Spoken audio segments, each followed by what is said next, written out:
अध्यक्ष जी, मैं इस पवित्र सदन में फिर से दोहराना चाहूंगा, जिसको जितना जुल्म मुझ पर करना है कर ले, मेरी भ्रष्टाचार के खिलाफ लड़ाई चलती रहेगी। जिसने देश को लूटा है उनको लौटाना पड़ेगा, जिन्होंने देश को लूटा है उनको लौटाना पड़ेगा। ये मैं देश को इस सदन की पवित्र जगह से वादा करता हूं। जिसको जो आरोप लगाना है लगा लें, लेकिन देश को लूटने नहीं दिया जाएगा और जो लूटा है वो लौटाना पड़ेगा। आदरणीय अध्यक्ष जी, आदरणीय अध्यक्ष जी, वो भले गलतियां करके गए, लेकिन हम मुसीबतें झेल करके भी गलतियों सुधारने के लिए हमारी कोशिश जारी रखेंगे। हम रुकने वाले नहीं हैं। हम देश के लिए काम करने के लिए निकले हुए लोग हैं। हमारे लिए नेशन फर्स्ट है। आदरणीय अध्यक्ष जी, मैं सभी राजनीतिक दलों के नेताओं से आग्रह करूंगा, सभी माननीय सदस्यों से आग्रह करूंगा, भारत के जीवन में एक बहुत बड़ा अवसर आया है। वैश्विक परिवेश में भारत के लिए बड़ा अवसर आया है। एक नए आत्मविश्वास के साथ आगे बढ़ने का अवसर आया है।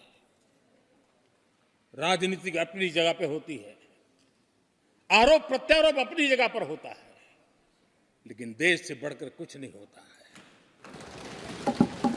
और इसलिए आइए मैं निमंत्रण देता हूं आपको, कंधे से कंधा मिलाकर के हम देश के निर्माण के लिए आगे बढ़े। राजनीति में किसी भी जगह पर रहते हुए भी राष्ट्र निर्माण में आगे बढ़ने में कोई रुकावट नहीं आती। आप इस राह को मत छोड़िए। मैं आपका साथ मांग रहा हूं, मां भारती के कल्याण के लिए साथ मांग रहा हूं। मैं विश्व के अंदर जो अवसर आया है उस अवसर को बुलाने के लिए आपका साथ मांगता हूं। मैं आपका सहयोग चाहता हूं 140 करोड़ देशवासियों की जिंदगी को और समृद्ध बनाने के लिए और सुखी बनाने के लिए।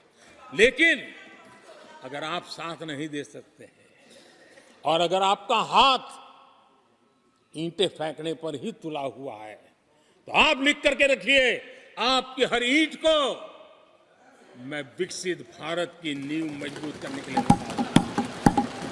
आपके हर पत्थर को मैं विकसित भारत के जो सपनों को लेकर के आप चले, उसकी नींव मजबूत करने के लिए मैं लगाऊंगा और देश को हम उस समृद्धि की ओर लेके जाएंगे। जितने पत्थर उछालने उछाल लीजिए, आपका हर पत्थर भारत के समृद्ध, भारत के विकसित भारत के सपने को समृद्ध बनाने के लिए हर पत्थर को मैं काम में ले लूंगा। ये भी मैं आपको विश्वास दिलाता हूं। आदरणीय अध्यक्ष जी, मैं जानता हूं साथियों की तकलीफें मैं जानता हूं, लेकिन वो जो कुछ भी बोलते हैं मैं दुखी नहीं होता और दुखी होना भी नहीं चाहिए, क्योंकि मैं जानता हूं ये नामदार है, हम कामदार हैं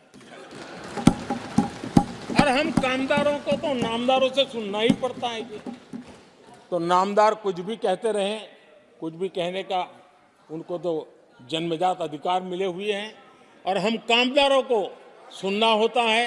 हम सुनते भी रहेंगे और देश को सहजते भी रहेंगे, देश को आगे बढ़ाते रहेंगे।